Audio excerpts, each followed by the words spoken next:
Well, boys, we did a terrible thing.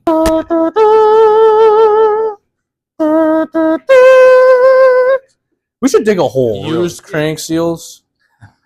Used. All right, guys, so we're working on the 38 special again.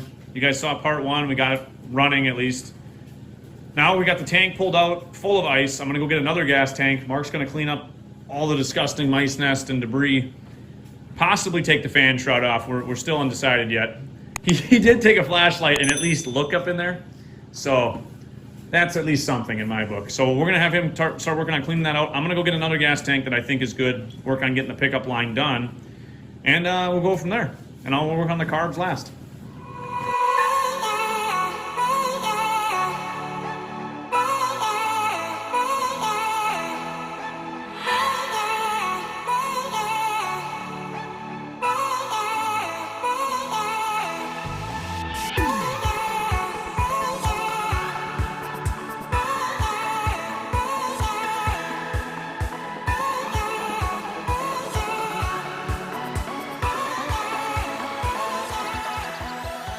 Alrighty guys, so I'm gonna get the carburetors off. I have another fuel tank here. Right here it says Indy 400 wedge. Gonna use that one that's, you know, obviously empty and dry and not full of ice like the original.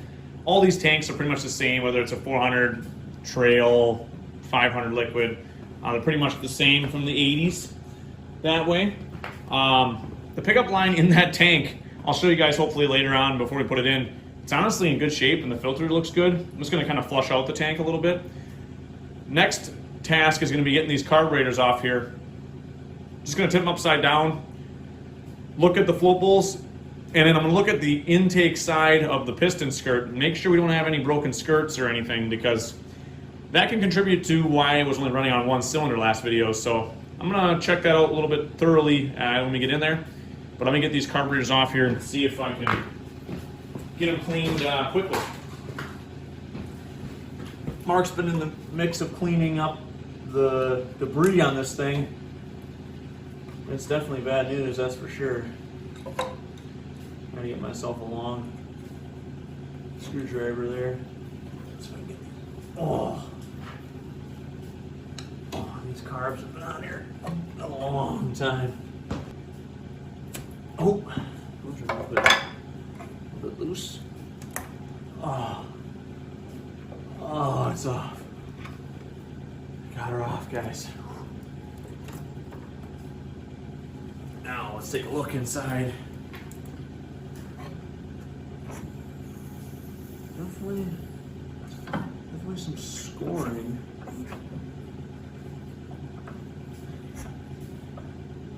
But it looks okay. The oil injection pump looks like it was pumping. There's oil in there. Okay, well that's good. That's good at least. Pull these slides out quick.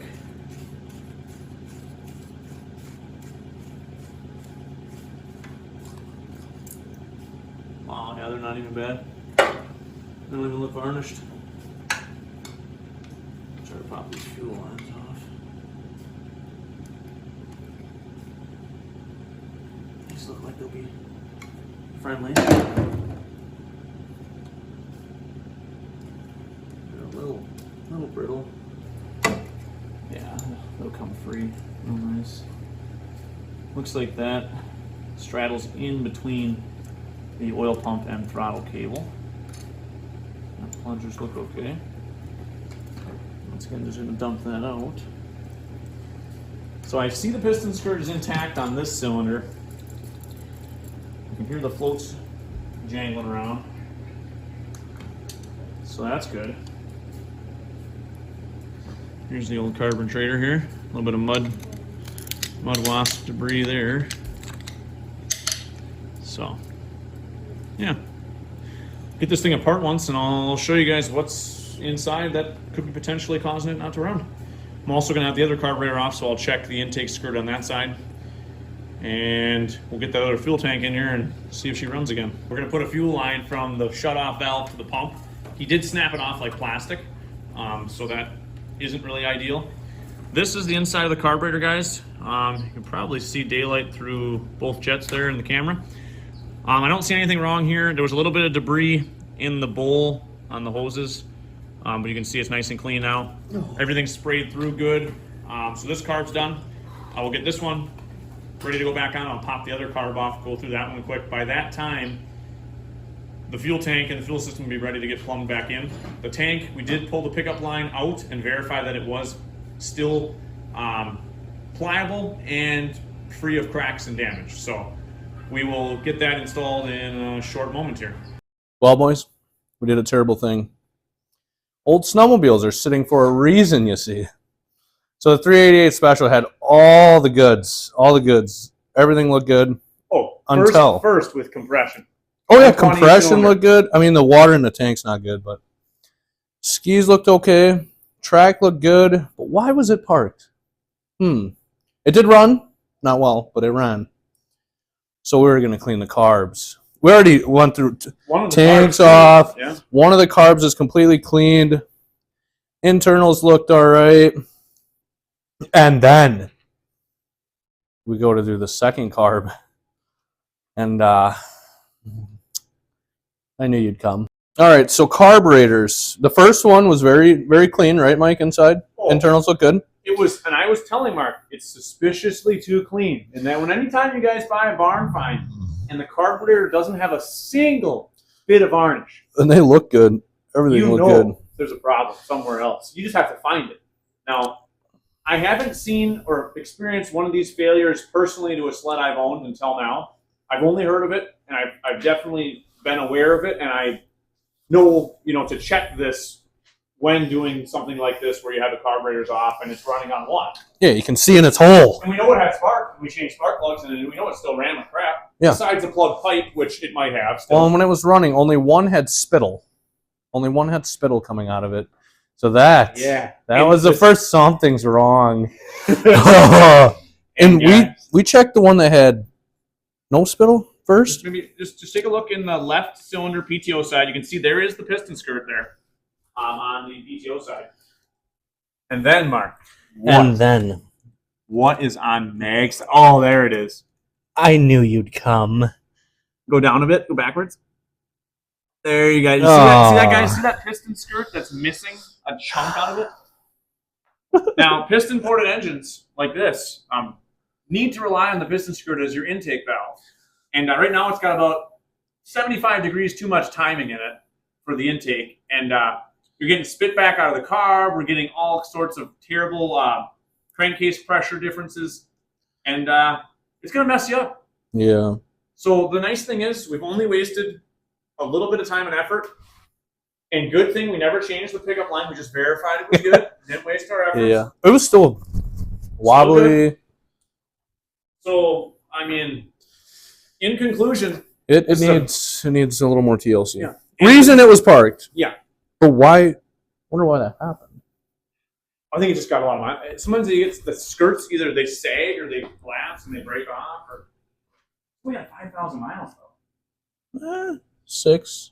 Well, it depends on how hard those 5,000 miles. 6,200. Or 6,000. Mm-hmm. Oh, yeah, she's toast.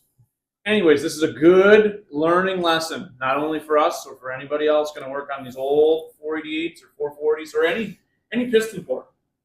If you got a one-cylinder problem, check the mechanical easy stuff. Pull the carb, inspect through the intake boot. Took you a whole 2 seconds. Well, you check your compression. That's out of the way. You pull the carbs. You can see inside the motor. Yeah, exactly. It's gravy. Now, if we'd have took them both off, we would have saved ourselves. Correct. And I did it one at a time because it's easier not messing up the cable routing that way. That's why I did it that way. But right now, I'm basically going to be closing the hood in that state. I'm not going to be putting it back together any further. Till next year. Till next year when we got a stick and we're like, yo, that one. Well, we could Facebook in our place just say it needs a carb clean because it does run on one cylinder and they're not going to pull the carbs. It actually it did run a little. We could just slap it together right now and take it for a rip. I guess there's chunks in the bottom end already. What the? Oh God, we ran it with those chunks in there. They're in there. No. Oh, I can't. But that's the thing. Once the chunks get in it, and it stunk so bad. But So Anyways, guys, needs a rebuild. This is the sad ending of the 38 Special saga. Sorry to cut it short with only 2 parts, but yeah, you know, can't win them all.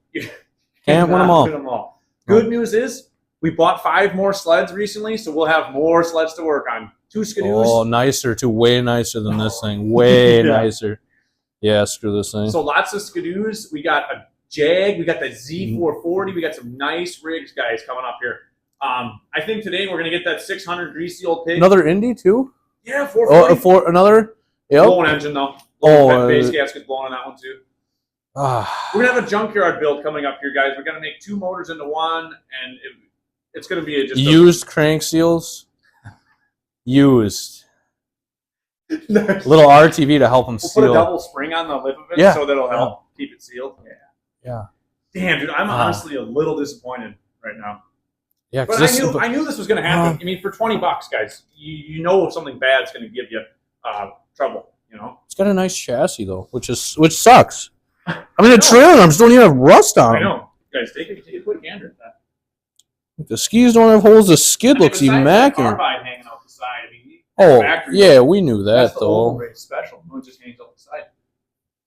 P85 clutch. I mean, we might as well just part this thing out because the effort it takes to rebuild it isn't worth our parts and money and time. Unless I found a 488 donor, I'll throw a motor in it because the chassis is good. I'll throw a motor in it. I got a 340. Or a Katana motor. Yeah, motorcycle engine. Yeah, that's going to work out good. Yeah, I'd say we're going to abandon ship. We're going to pull the 600 out next, guys. I got the skid back in it. I think it's going to be much more fun riding the 600. Would you agree? I hope so. I hope so. No more ratcheting. We'll find out. Well, and the cookie wheels aren't falling off. That's a plus. Yeah, that helps. Well, until next time, you want to say a few kind words for the ceremony here? Just take your hat off there.